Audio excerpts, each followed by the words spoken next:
Hello everyone and welcome to the first webinar of hallocasa.com. My name is Michael and I'm excited and proud to launch the first video series of this kind.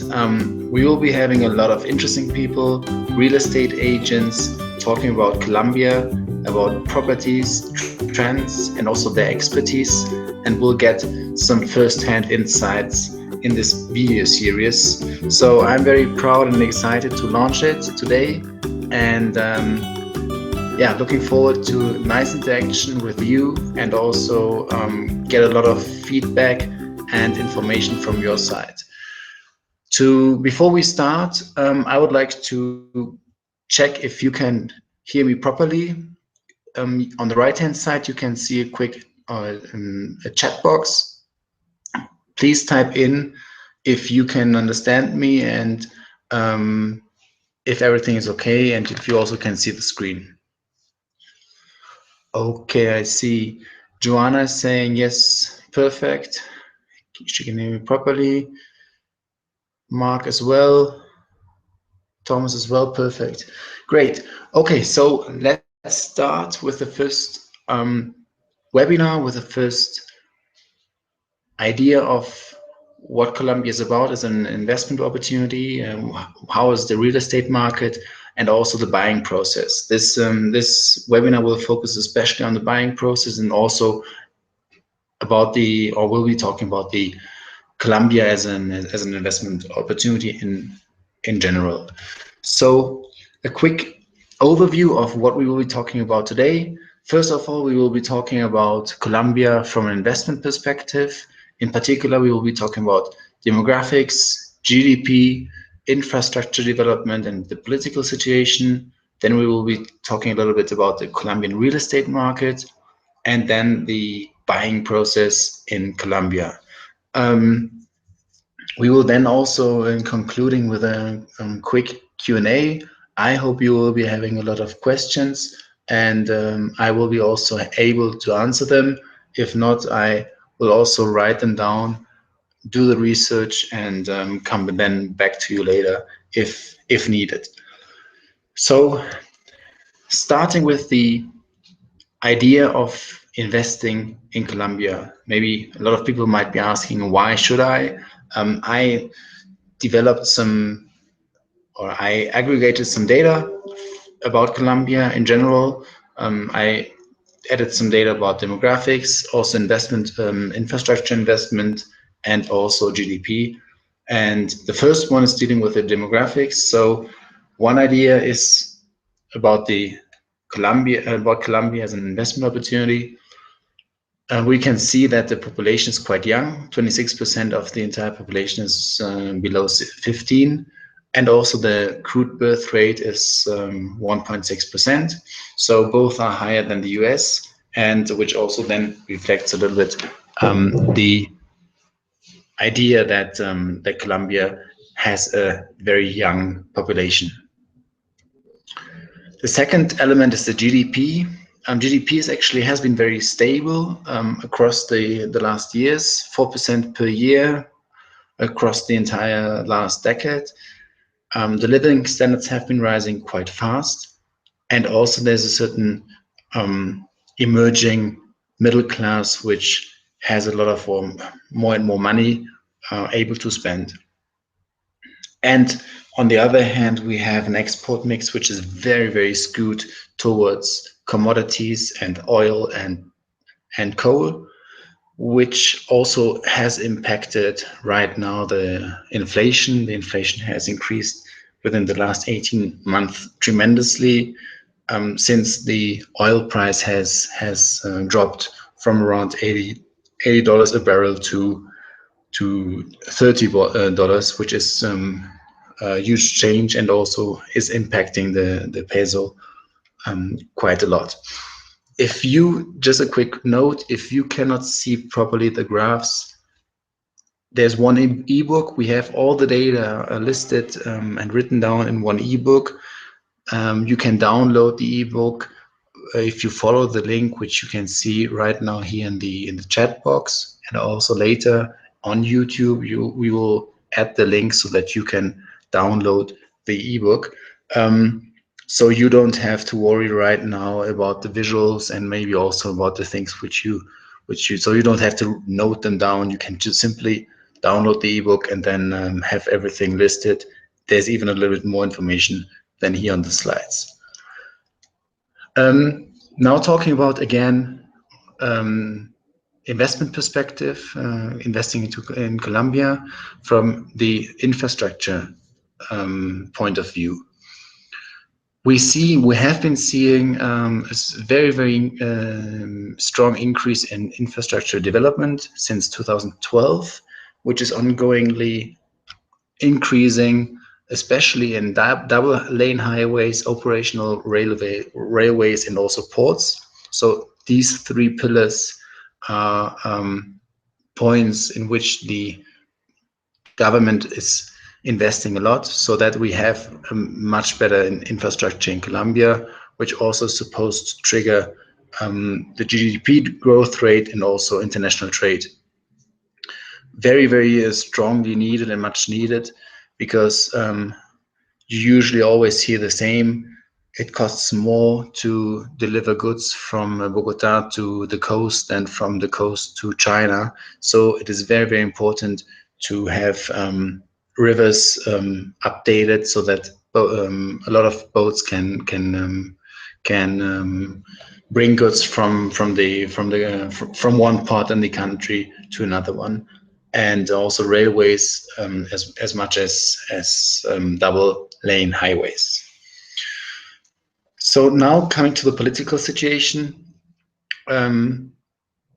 we can actually see, or we have been actually could observe that the government has been very focused on good relationships with international parties. International trade has been always a very, very big focus on the government, and international trade and foreign direct investment is very important for the entire country, and is a very, very big point which they want to increase even more. Free trade agreements. Colombia has actually 12 with 12 countries trade agreements. For example, one of them is the trade agreement with the US, which exists since 2012. Another one is the Pacific Alliance with Chile, Colombia, Mexico, and Peru. And apart from that, we have seen since 2013 the OECD ascension process. And actually, if you're interested in the survey, you can download that. If you just Google OECD Colombia survey, there was one published in 2015, which also talks about recommendations. The recommendations, quickly talking about them and pointing them out. For example, one obstacles which the OECD sees for Colombia is the tax system. It is not up to date with so-called international standards, so there's no progressive tax rate. There's a very, very high corporate tax rate. There's a certain need for the pension system. A lot of old people facing a high risk of turning into poverty, and also the need to boost infrastructure. So those elements are the concluding remarks of that OECD study. Very interesting if you want to get more details on that. Coming to the real estate market, the topic which you are interested in the most probably. The entire volume is around, or has been around, $10 billion US, and also had been increasing by around 4.5% year over year. Within the last 10 years, the most of the property prices have increased, and even doubled for especially Bogota. So there's a strong increase in real estate prices. A lot of people talk also about a bubble. If you ask me personally, I don't think there's a bubble, especially in Bogota, because of the ratio between property prices and also rental prices. They actually have been remaining the same. But this is obviously my personal opinion on that. A lot of people might have a different one. So that's free and open for discussion. Giving you a quick introduction about how it works here, or maybe some distinct properties and characteristics of the real estate market in Colombia. There's one thing which is very important for you to know if you want to invest in Colombia, which is the so-called estratos, or the social stratum, which is in fact a classification of residential real estate areas. So we can see that there's a classification from so-called estratos 1 to estratos 6.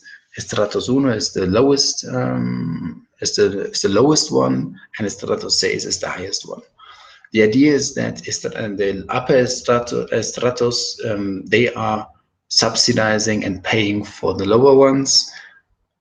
And if you, for example, live in a higher estratos like 4, 5, 6, you also pay higher service fees, and then the lower ones 1, 2, and 3, especially 1 and 2, they don't pay any. They're subsidized by the upper ones, and basically you can also see that reflected in the quality of the streets and also the neighborhood. If you are in estratos 1 or estrato 1, you are definitely seeing the difference towards estrato 6. One interesting thing is that if you're interested to invest, you should definitely consider the estrato, and also be aware of the fact that you will be paying a different tax rate based on the estrato. So, for example, you are going to pay more taxes for an estrato 6 on an annual way than for estrato 1. So it might be, a lot of people might be saying, okay, I'm not going to go to buy a property in estrato 1, but it doesn't necessarily mean that that's a bad investment. It's just a different one, and also with a different focus. Here we can see quick the map of Bogota as an example. So you see the red parts reflecting the estratos 1. So there's definitely a skewness. You can see a skewness towards the south. Towards the south, it's more likely that you find an estrato with a lower number, and towards the north, it is more likely that you find an estrato with a higher number. Apart from that, when you, for example, look in the internet or are looking for a property, or are talking with an agent, you will ask them, and you will get to know the number of estratos. This is basic information which you will always consult, and also always be directly exposed to. Apart from that, it is maybe also interesting to see a little bit the distribution of the estratos. So you can see a lot of people talk about the poverty belt around Bogota, for example. So you see, like in the inner circles, you hardly find any estrato 1. However, in the outskirts, it's more likely that you find estratos with lower numbers. Apart from that, you can see, for example, the highest estrato is in so-called chapinero, and especially higher chapinero alto, which are where you can see, or where you can find residential areas with very, very high prices. Coming to the buying process in general, and also step-by-step process, try to be as clear as possible and to structure it so that you can directly understand it, and also it's as clear and as striking for you. So starting with the first step, consolidation of information. This is a quite generic step which you also have to do when you are trying or planning to buy real estate domestically. So obviously getting information about the property, the location, infrastructure, and also the seller. Then you might be interested in the property. You contact the seller. We will be facilitating direct contact information, both of brokers and also of owners. You can contact them by email, via the telephone, and also via Skype. We will. We are planning to display all that information. One thing, obviously, for you important, if you don't speak any Spanish, to check the language skills. So if you only speak French or English or another language like Russian, you might be also more likely to contact someone who's speaking your language. Imagine you are then contacting the broker or the owner. You ask them for 3 main points. You ask them, first of all, you ask them for the so-called certificate, well, the Certificado de Tradición y Libertad, which is in fact the history of the entire property. So everything is listed, previous owners, some certain changes, the entire property history is listed in that document, this is very important. And also you want to be listed later on when you buy the property as a new owner in that. The second one is the insurance and also the proof that all the current taxes have been paid by the previous owner.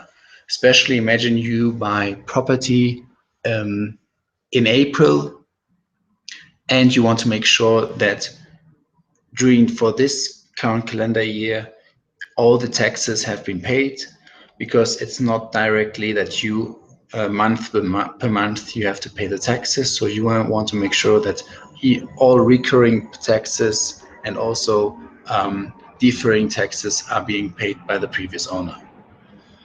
I'm very sorry if sometimes you hear some background noise. Right now I'm actually at a very inconvenient location, so I really apologize for that. In fact, you hear certain disturbances in the background. This third point is the Paz y Salvo de Administración. It's again proof that that bills have been paid. This time it's not the tax. This time it's the service fees of the property. It doesn't apply for everyone, for every property. It applies to certain properties with administrative services. For example, especially in the higher Strato 6 or Strato 5, you see a lot of, for example, a security guard, which you're supposed to pay if you own an apartment on an annual basis or monthly basis or quarterly basis. You have to make sure that those service bills have been paid, administration bills have been paid. So you have to make sure that the broker or the owner delivers you that information.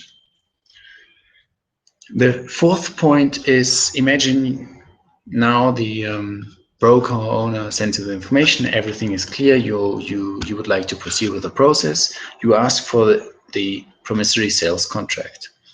This pre-contract has a lot of different elements. The first one is the simple identification of both parties. So you have the passport, literally, which you have to show. The Colombian person will show his or her cédula, like the Colombian ID. Then there's a quick description about the property. You also have 2 property IDs. You really have to make sure that those are listed. The first one is the matrícula inmobiliaria, and the second one is the cédula catastral. Then you have also space for the value of the property and also the payment method. So it can be that you prefer to pay in installments, or that you pay by cash, or that you pay in a different method. Sometimes you also encounter here some options to pay by barter.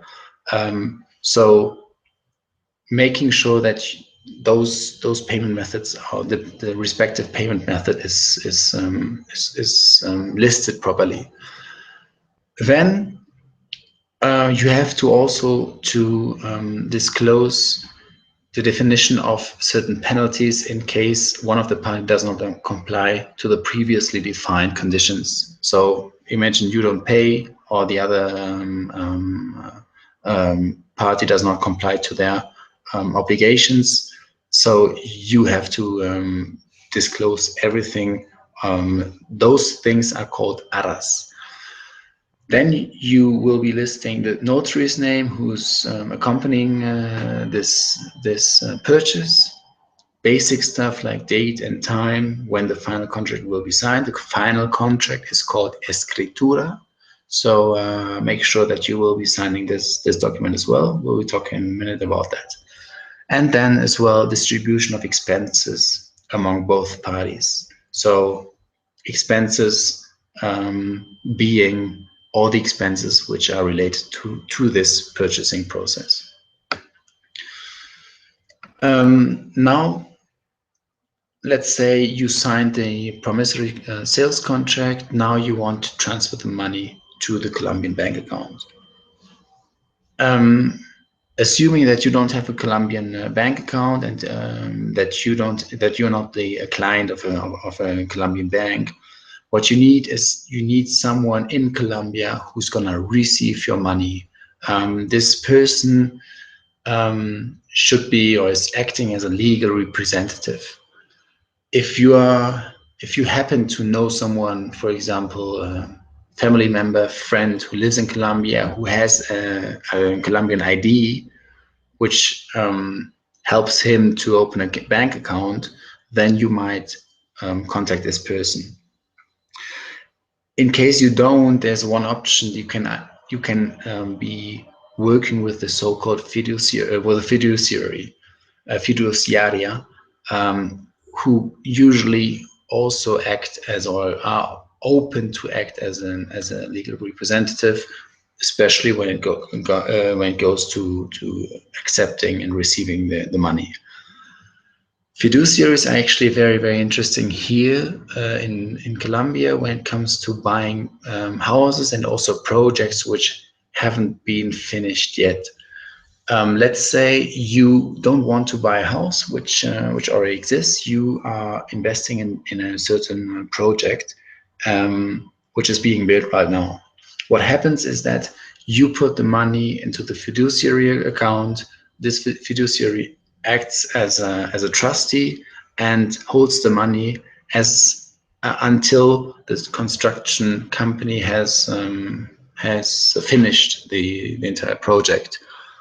This actually is very very nice, a very good thing in my opinion, because it cannot happen that you have situations as you had in Dubai, where a lot of people invested in certain projects which were never finished, and people leave with their money, and you will never see neither the project nor the money back. So this cannot really happen here, because you have the insurance of the fiduciary, which are big banks. Fiduciaries, for example, here, Citibank, Helm, Corbanca, I think they act as fiduciaries as well. So acting or working with such a institution can be very helpful, and also sometimes possible to, or I think in various times it is possible to include them even when you're not talking about a project.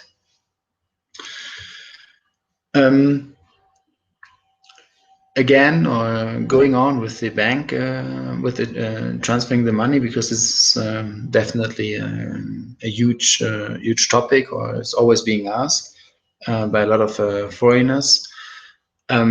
Now imagine you have identified the representative. You have a friend, or you are acting as the fiduciary is acting for you as a legal representative. What you do is you transfer the money to the account of the legal representative. This legal representative representative has to sign the so-called Form 4, Formulario 4. In fact, it's supposed to prevent money laundering and states exactly where the money comes from, so that the Colombian central bank knows exactly about where the money from your account is coming from. He is signing that, and he also has to sign the so-called Carta de Instrucciones, which does not include much more than stating the exchange rate between your currency and the Colombian pesos, which is being applied at that day. Additionally, each bank obviously can also ask for more documents. I haven't heard about any further, but you never know. Sometimes banks require some more things. So don't be surprised if maybe there's another document which the legal representative is asking for. Concerning the Formulario 4, you can actually download that on our website, on the buying process, and then on downloads you find the Formulario 4. The other one is not a generic one, so you usually get that from the bank, and the legal representative will have to sign that. Now you have two options. You can either conduct the payment from Colombia, so you travel yourself to Colombia and sign the contract yourself, or you're gonna say, okay, no, I feel more comfortable to stay at home because I trust my legal representative, and also to not to spend that much of time. Now talking about the first option, you travel to Colombia. We noted. We wrote down the very first points. Obviously, make sure that you have enough days here, that you do not encounter yourself under time pressure, and you have to sign the contracts fast, and maybe make decisions which you later are not happy about. Second, take all the necessary documents with you, passport and additional things which also you might be needing during the buying process. And also, again, ask your bank about the easiest way to transfer the money, because maybe, for example, Citibank is very, very present here. If you're a Citibank owner, Citibank account owner, you can actually maybe find an even easier way than the one I previously described. Now, let's say you are in Colombia. What you will do is the notary will check all the documents. You sign the contract, and then also you conduct again the payment, which was negotiated previously in the pre-contract. And then what happens is that the notary finishes the entire process. He makes sure that everything is correct. Then you take the so-called escritura, the contract, you take it to the registration office, to the Oficina de Registro. The taxes are paid. I will come to the transaction cost in a minute. And then a new so-called Certificado de Tradición y Libertad is being delivered to you. That's again the one I told you before. That's the entire history of the contract. So you want to make sure that you are listed as a new owner in that document, and then you are documented as a new owner, and everything's fine. Imagine you decide not to leave your home country and you want to conduct the entire payment from abroad. That's also possible. What you have to do is you provide one Colombian person, someone maybe like the one you also used before, maybe if it's a friend, to transfer the money to Colombia. You use them as a legal representative. You give him or her a power which states that he or she is eligible and allowed to conduct the purchase of the property for you. This document has to be legalized and apostilled at the Colombian consulate. So make sure that you find or that you contact the nearest Colombian consulate to the consulate which is very, very close to the legal representative. Also, we would suggest you maybe to directly contact the consulate and ask them about certain requirements. You don't know, or we don't know, if they might be asking for, again, additional documents or new things. So make sure that you double check so that you're not gonna find yourself in troubles because some certain documents are needed of which you didn't know before. Then the notary again checks all the documents, and this time the representative signs the contract for you. He performs the payment, and again, not this time, it's not you, but it's the legal representative. He has to take care that the notary finishes the entire process. You take the escritura to the registration office, taxes are being paid again, and you are being stated as the new owner in the so-called Certificado de Tradición y Libertad in the property history. This is the last step, and now talking about the transaction costs. So how much does it cost to conduct a purchase and to purchase a property in Colombia? A lot of people are asking. We have done some research, and we are very very sure that these are the correct numbers. Obviously, with everything also we're talking about, it depends on, it might vary also on departments, on new legislations which are coming out, and which again can be different in cities and also departments. But as an overall overview, we are quite sure that this is a good guideline. So first of all, we have the notary fees of 0.3%. This is being paid by both the owner and also the buyer, and evenly divided. So both of you are paying 0.15%, and additionally you have to pay a VAT. Then you have the registration tax. This is being paid by the owner. The owner pays 1%, and the buyer pays 0.5% of the property price. Additionally, you have to pay the so-called Pas y Salvo de Valorización. It's a document. This is not very expensive. It's around 10 euros or $10, and it's paid by the owner, so you don't even have to pay that yourself, actually. There are also optional expenses. So some expenses which might occur because you are using some services, or which or you want to have some additional documents. One, if you want to have the so-called Certificado de Libertad y Tradición, you have to pay some bucks, around $6. It's right now. And also, if you, for example, want to have an attorney which helps for the preparation, this is not obligatory. You have to pay around like 1 million Colombian pesos, which is, depending on the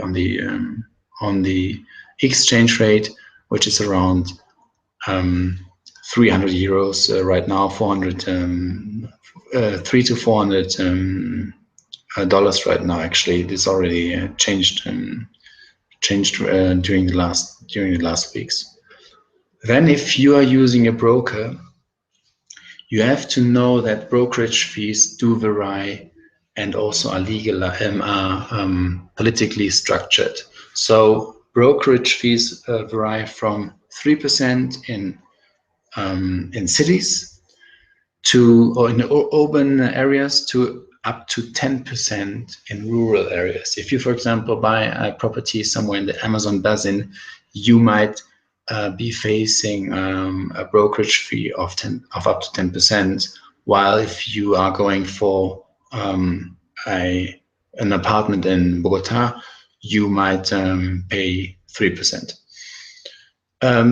This is obviously not obligatory, so you can choose yourself if you want to go for a broker or if you want to pay your property directly from the owner. Then you can also decide if you want to go for an appraiser. So making sure that the value of the property is also goes along with the market prices and is not far off. So you can consult an appraiser.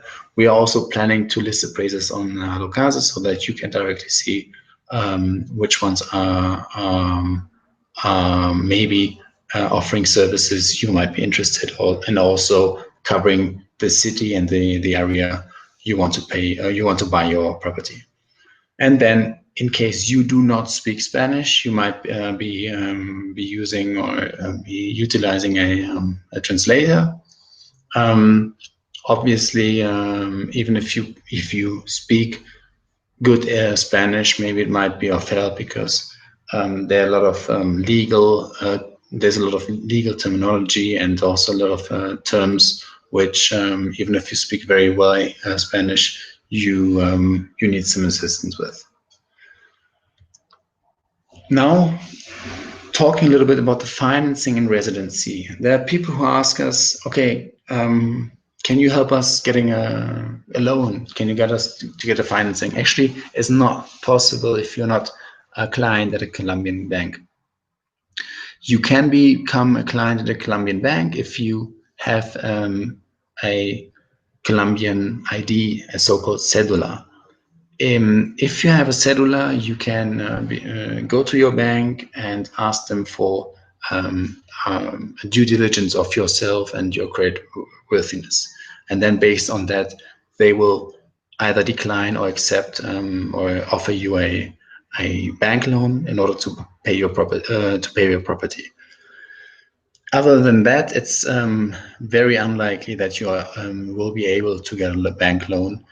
According to our knowledge, maybe there are different. There are a lot of also experts here in Colombia, expats which are experts in that field, who have a lot of knowledge concerning very difficult different topics, and also very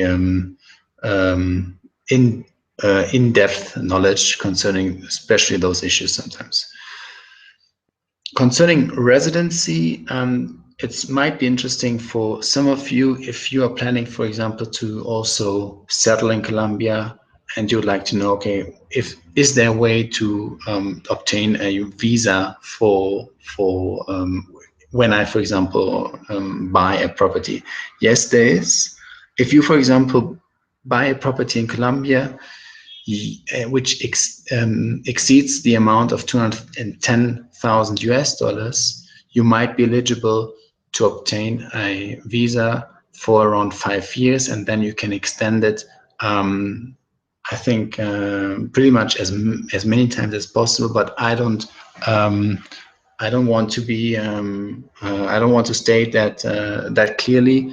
But there are a lot of people who do that and who get this extension very easily. You can even divide this amount by various properties, and then the sum of that allows you to obtain that visa. If you don't, you might be facing the problem to have to apply for a tourist visa, and then you are only allowed to be here for 90 days, and then you can extend that once and have to then afterwards to leave the country and come back again. This is the information we have until now. There are also a lot of this. What we prefer, or what we suggest you to do, is also check out the Colombian embassy and the website Migración, which also gives you all an explanation of all the possible visas you can apply for. For example, there's even a retirement visa, which might be interesting for you. That was actually the first webinar from our side. Right now, we would like also to open the Q&A. Right now, I hope you. I wasn't talking too fast, and I hope you could obtain a good overview of all the information I was talking about. Please ask me as many questions now as possible, so that I can also help you with and yeah, give you some additional data if needed. Okay, let me check. Let me see. First question is from Josh. He's asking if it's possible to buy a house in San Andres. It's a good question. For the ones who don't know, San Andres is an island in the Caribbean, and a very small one.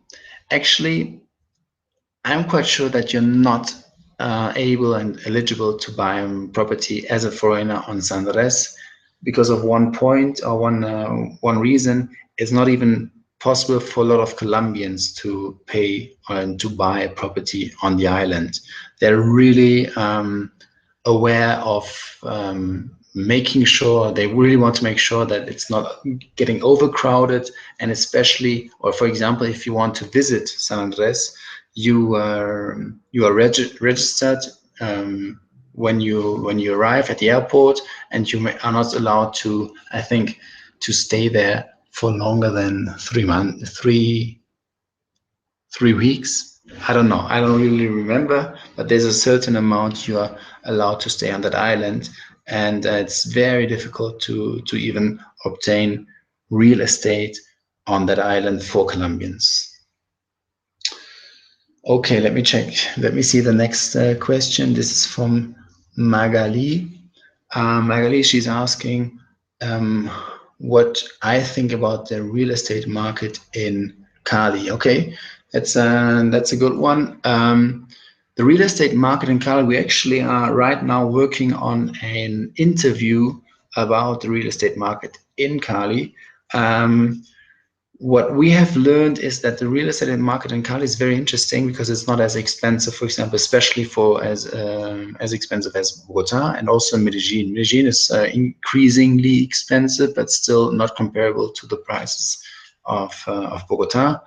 I think there's a lot of still upside opportunities for Cali. However, me personally, to be honest, I've never been to Cali, and I don't know about how it is to live there, the quality of life, and so on. The person who we had right now in the interview only told us about the positive things about it. He's very excited to live in Cali. He says it's a very undervalued city. Housing prices are very low, and also you have very, very good access to a lot of things. For example, you have the mountains nearby, the so-called Fajarones, and also Pacific Coast. And again, then you can also go to the so-called Zona Cafetera, which is an area where a lot of foreigners are settling down as well.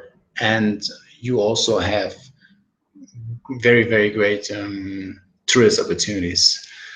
This is what I can tell you about Cali. I think definitely it's a huge opportunity to invest there, but you also have to make sure, also have to know that the return on investment right now is not as is not as high as in Bogota, so you cannot expect the same amount of rental income as in Bogota. But on the other hand, the upside concerning potential valuation and expected valuation of the property is definitely huge. Okay, let me check the next question. Okay, one person is talking about is asking about Bucaramanga. Bucaramanga, again, I actually would say it's quite comparable to what I just said about Cali. So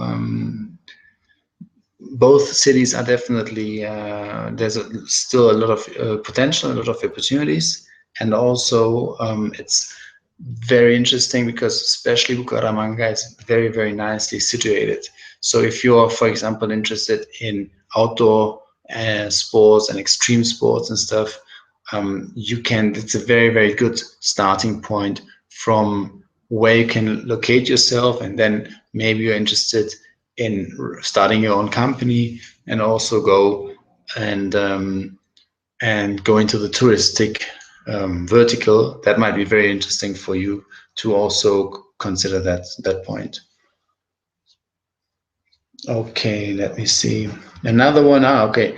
So this person asks, this is Anna. She's asking about the Pacific coast. You just have been talking about the Pacific quickly.